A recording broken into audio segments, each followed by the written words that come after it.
Now, in chess, a sudden smart move can change the course of the game in favor of a disadvantaged opponent. In his ordeal with the federal government, the leader of the proscribed indigenous people of Biafra, IPOB, Nnamdi Kanu, is demanding an apology and 5 billion naira damages for violation of his fundamental human rights. Kanu, through his counsel, Aloy Ejimofo, also demands to be returned to Kenya, where he was arrested, and Britain, his country of abode, before the federal government would apply for his repatriation. Whoop. Julie, this is okay. The asking for damages, 5 billion naira in damages for violation of his fundamental human rights. Yes, it's his right to make that demand, and it's not really about what just happened. It's about the invasion of his home in 2017.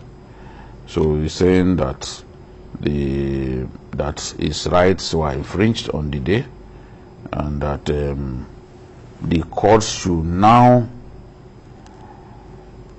grant an order that the Nigerian government should apologize to him for the way he was treated, and that the way he also talked about the way he was brought to Nigeria from Kenya, though the Nigerian government has not told anyone where he was arrested. They are saying that he wants to be sent back ultimately to Great Britain, where he had been staying before he came to Kenya and got arrested. So, and he also wants the case against him discontinued. So he's trying to use this new case to discontinue the current one, you know, hinging everything on what happened back then, the infringement of his rights. I don't know what the lawyer, or the strategy of the lawyer, but it's within his right to go to court and ask for the Nigerian government to apologize to him, or the Nigerian government to pay him billions for the violation of his rights. It's up to the courts to determine whether that kind of case has merit or not. He was granted bail in Nigeria, and somebody stood as shorty to him and everything, and in between he disappeared, and he was saying that they came to invade his house and they almost killed him, that he had to run for safety. So bringing him back now, the propriety of how he got to Nigeria is another thing. So what he's asking for now is another thing, to be returned to Britain. And if he's returned to Britain as a citizen, he will have his full rights and everything. So there can be a process of to expedite him. Let me tell you, what is happening now is connected to what happened in 2017. If you follow the cases, it was then that the government proscribed IPOB and labeled them terrorist organization, and this thing was gazetted, if you remember, at that time. Then the military operation in that part of the country. So he said, and it was clear that at that time that his life was in danger, and he fled for his life. And if you follow the last court appearance, that the first court appearance that he had when he was brought back, you know, from wherever the federal government got him, we don't know yet. So he cited that he ran for his life, that he would have been killed if he had not, you know, voted with his feet. Now, with what he's saying now, he's saying he suffered mental, psychological, emotional, and other, you know, things through the arrest, through the incarceration, and all that. You know, lawyers always have their strategies, and this one may be a good one, it may not, but the beauty of it is that it's good that he's coming up with it, and it is true that the presidency will not decide this one. He himself, the lawyer, will not decide it. It is the court, the judiciary, that has the final say on this. It's part of the beauty of democracy, believe me. Okay, to give us a clearer view, let's take you to a Lagos-based human rights lawyer, Nnamdi. Nnamdi, Kanu has raised a lot of puzzles here and is making 5 billion naira demand, and is also demanding to be taken back to Kenya, where he was arrested, and taken to Britain again, where he's based. He's a dual citizen. Nnamdi, can you shed light into what Nnamdi Kanu is asking for?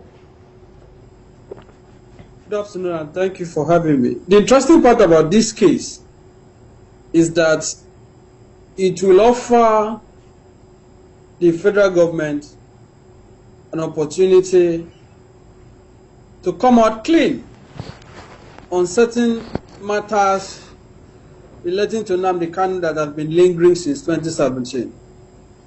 As you have rightly said, there is a subsisting charge against him pending at the Federal High Court. And while that case was pending, you are also aware that there was documented evidence that some form of military activity took place at his residence, where it was even reported that some of his supporters and followers were killed in the process. And he fled the country supposedly to ensure that he was not murdered or he was not killed for his own safety, as he has claimed. Now, when the matter came before Justice Yako of the Federal High Court, that is a criminal matter, the terrorism charges or the treasonable felony charges, the issue of his absence from trial was raised. And that was why the court at that time had to determine whether certain sanctions should be imposed on his shorty.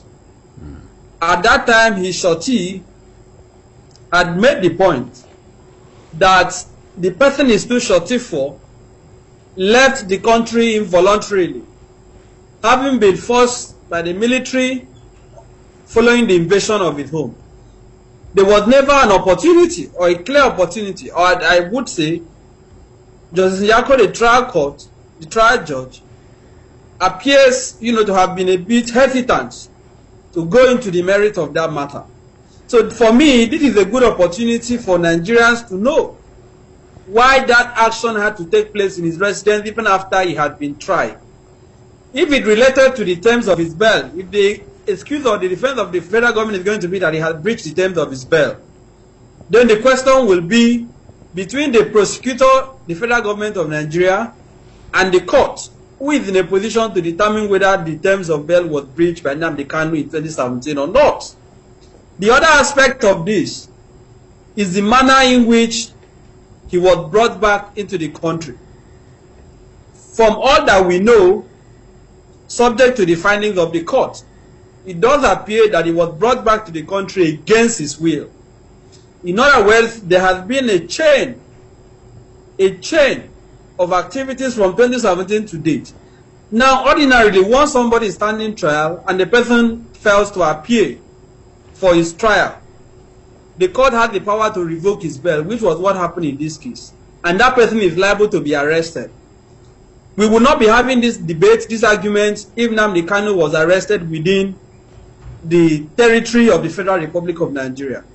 But having left Nigeria, whether rightly or wrongly, whether through proper immigration process or not, within the context and the purview of international law, the Nigerian government does not have the power or the authority in law to bring him to the country for him to continue to face his trial without complying with certain prerequisites.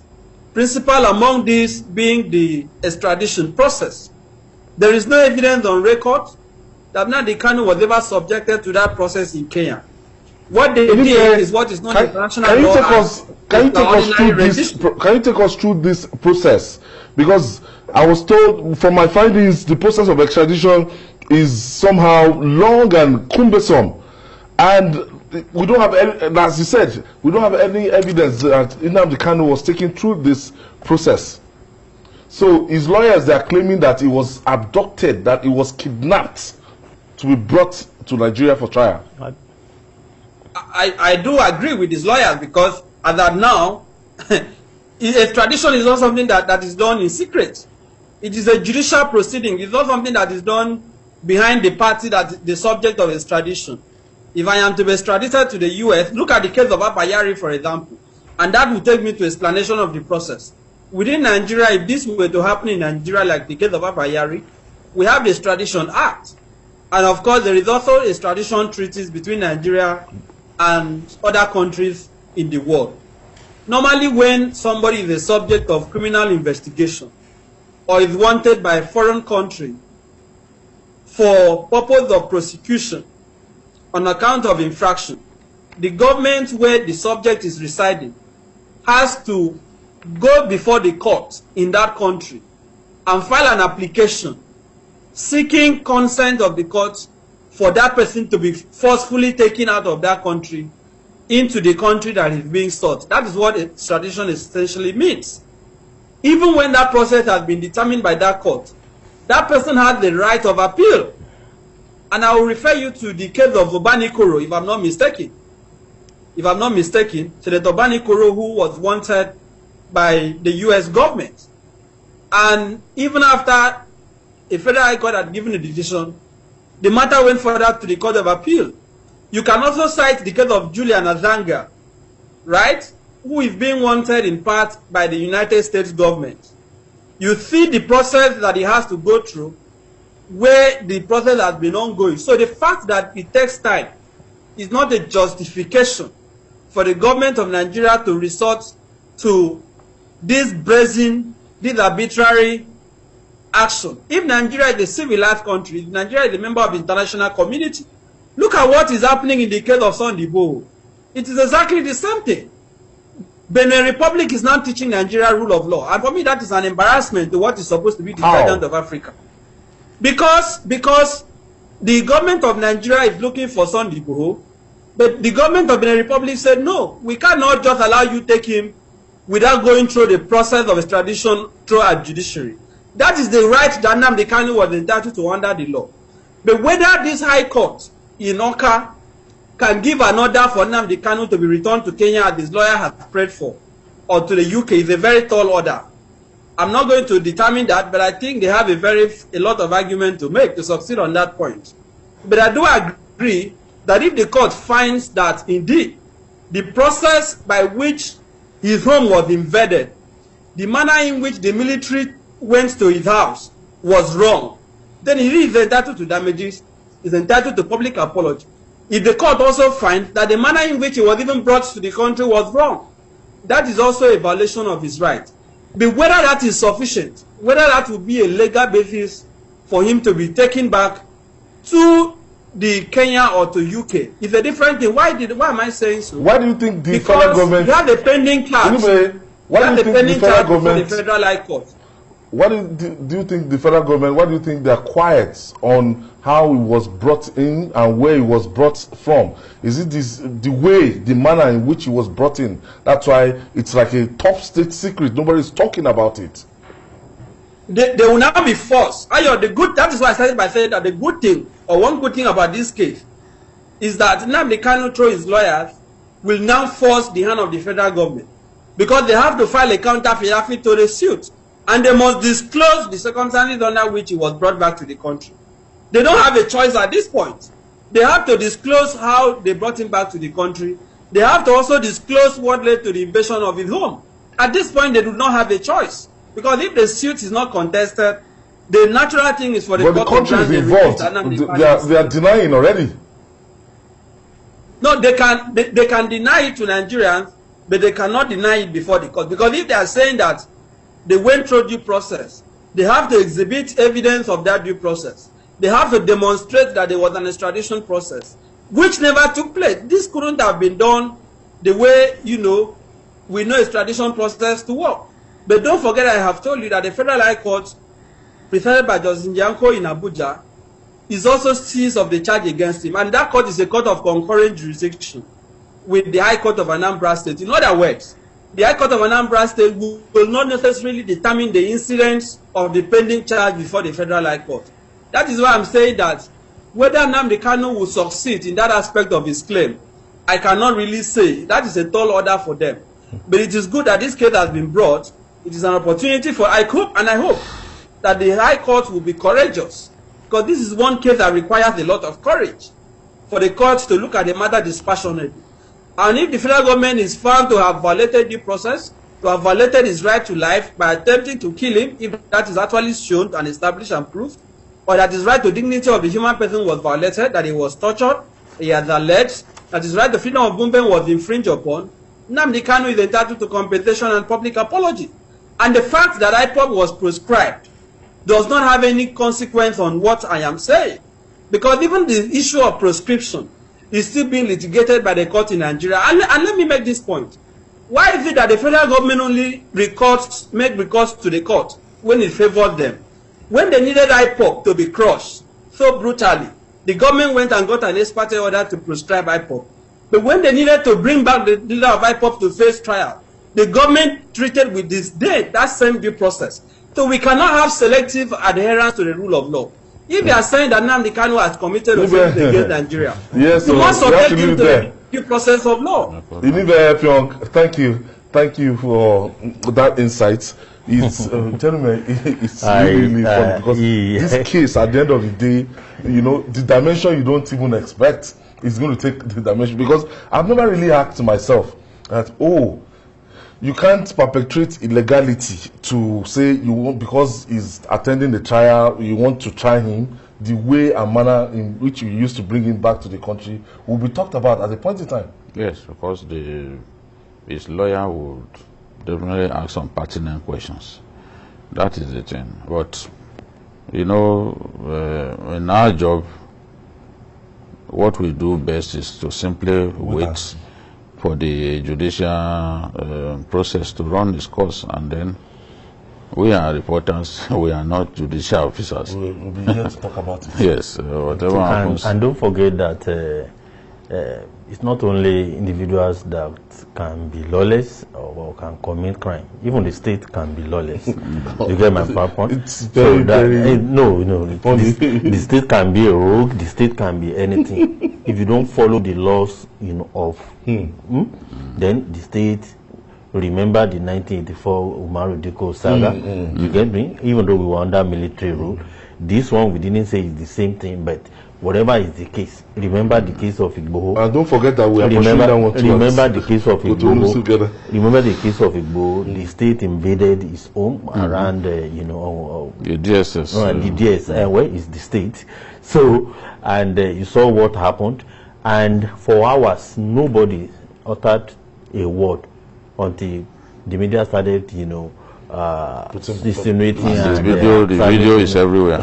Then it was almost after almost 24 hours before they started coming out with something. No, I was even thinking that that what we will hear was that unknown gunmen carried out. That's the definition now. Any crime. Yes. The first one on Igbo's home was attributed to unknown gunmen. Yes. So we thought the another one would be unknown gunmen, but maybe because of tragedy. No, because there was a need to arrest. And the second one, unknown gunmen don't arrest.